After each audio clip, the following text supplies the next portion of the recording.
कौन है आप? मैं एक खूनी हूँ और सेठ अमृतलाल का खून करके आई हूँ। क्या? अमृतलाल जी का खून? हाँ, इसी रिवॉल्वर से किया है। ये मेरे पति का रिवॉल्वर है जो पनवेल पुलिस स्टेशन में सर्किल इंस्पेक्टर है। हवलदार, बंद कर दो इन्हें। चलो। हाथ छोड़ो।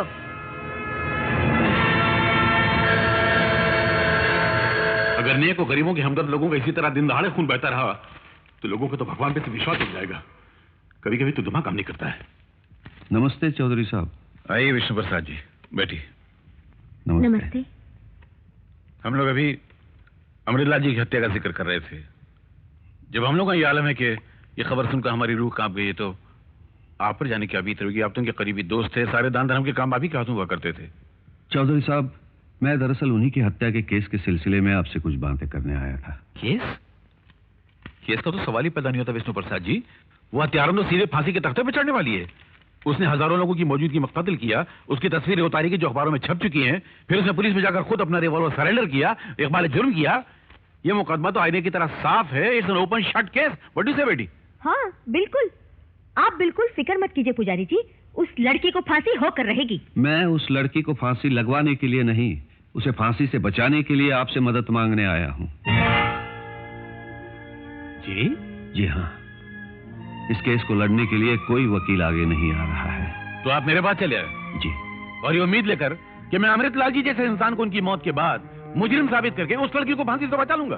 अगर आप ऐसा करेंगे तो आप धर्म की सेवा करेंगे, इंसानियत की खिदमत करेंगे, इंसाफ का सर दुनिया में ऊंचा कर देंगे चौधरी साहब। विष्णु प्रसाद जी, लगता है अमृतलाल जी की मौत के सदमे ने आपका दिमागी तवाज़ुन बिगाड़ दिया। आप बहकी बहकी बातें कर रहे हैं। मैं बिल्कुल होश में हूँ चौधरी साहब। आप अमृतलाल जी के बारे में कुछ नहीं जानते। वो 2 सूरतों वाला इंसान था। देखने में देवता लगता था, लेकिन असलियत में वो गुनाहों का देवता था। पर्दे के पीछे उसकी गोरख धंधे वाली सूरत नहीं देखी आपने चौधरी साहब? पर्दे के पीछे गोरख धंधे वाली सूरत? वो क्या थी? वो इस वक्त तो मैं आपको नहीं बता सकूंगा चौधरी साहब। कमाल करते हैं आप भी, तफसील तो बताते नहीं हो। कहते हैं पर्दे के पीछे उनके गोरख धंधे थे, और अगर थे भी तो आज तक आप खामोश क्यों थे? उनके मरने के बाद आपका मुंह कैसे खुल गया? मैं अपनी कमजोरी मानता हूँ चौधरी साहब, लेकिन आप मदद करें तो यही नहीं, और भी बहुत सारी सच्चाइयां दुनिया के सामने आ सकती हैं। जी नहीं, ये इतना क्लियर और साफ कत्ल का मुकदमा है कि मैं क्या दुनिया का कोई भी वकील इस केस को डिफेंस करने से इनकार कर देगा, और जो डिफेंस करेगा उससे ज्यादा नालायक, अहमक और पागल आदमी इस दुनिया में नहीं होगा। आप मेहरबानी कीजिए, जाइए यहाँ से। नमस्ते।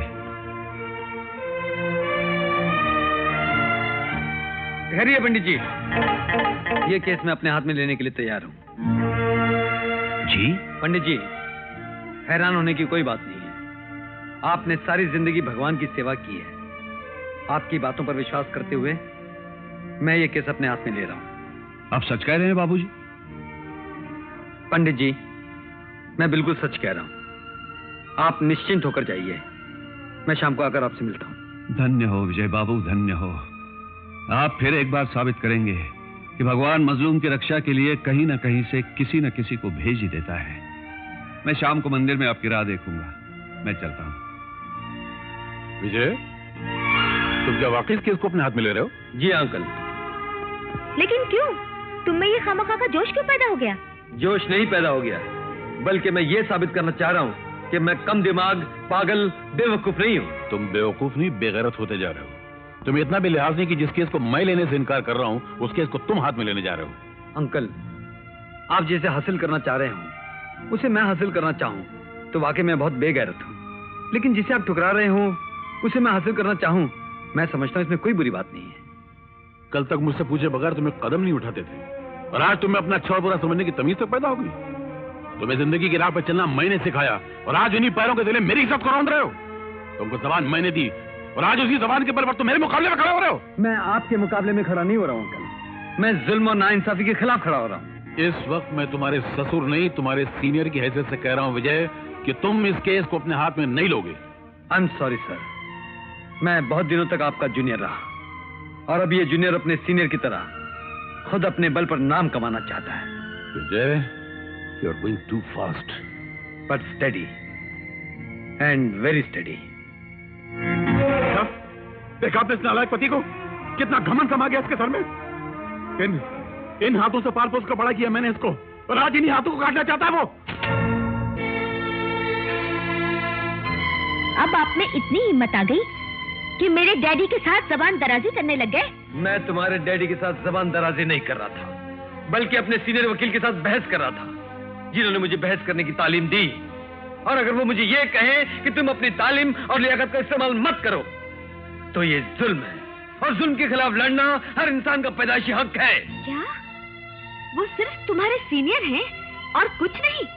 अपनी बेटी तुम्हें सौंपकर जिस एडवोकेट चौधरी ने तुम्हें अपना दामाद बनाया, समाज में इज्जत दिलाई, क्या वो चौधरी तुम्हारे ससुर नहीं है, सिर्फ सीनियर है?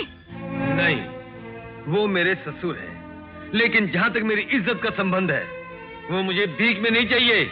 मैं अपनी इज्जत खुद कमाना चाहता हूँ। अगर आप ये समझते हैं कि ये केस जीतकर आपको इज्जत और शौहरत मिल जाएगी, तो ये सिर्फ आपका वहम है, एक ख्वाब है। फैसला सुनाने वाली तुम हो या जज साहब? हर बात का जवाब देना आता है, लेकिन मेरे डैडी की इज्जत और शौहरत का ख्याल नहीं आता तुम्हें? मेरे डैडी ने तुम्हें पाला, मेरे डैडी ने तुम्हें पढ़ाया, मेरे डैडी ने तुम्हें खिलाया, सारी जिंदगी मेरे डैडी के घर में रहते आए हो, और आज हमारे ही घर में रहते हुए हमारे पीठ में खंजर भोंक रहे हो। साधना, मैं गरीब किसी की पीठ पर क्या खंजर भोंक सकता हूँ? अपने लिए तो दो निवाले नहीं खरीद सकता, तो किसी की पीठ पर भौंकने के लिए खंजर कहां से खरीद सकता हूँ? और ना ही ये मेरी आदत है। वैसे भी मैं महसूस कर रहा हूं कि अब मैं इस घर में किसी से निभा नहीं सकता। कदम कदम पर निराश करने वाला माहौल है, और मुझसे इस माहौल में जिया नहीं जाएगा। और इसीलिए आज, बल्कि इसी वक्त इस घर को छोड़कर जा रहा हूं। तुम्हारे पिताजी की मान मर्यादा, इज्जत, शौहरत को हिफाजत से इस घर में छोड़कर जा रहा हूं। आज से समझ लो, मैं मशहूर एडवोकेट चौधरी कैलाशनाथ का दामाद नहीं, बल्कि MA LLB advocate Vijay Kumar हूं। अब हमारी मुलाकात सिर्फ अदालत में होगी, पब्लिक प्रोसिक्यूटर साहिबा।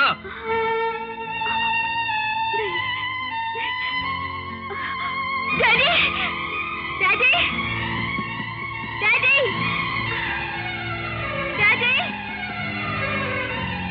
डैडी, वो अपने कपड़े और सामान बांधकर इस घर से जा रहे हैं। क्यों?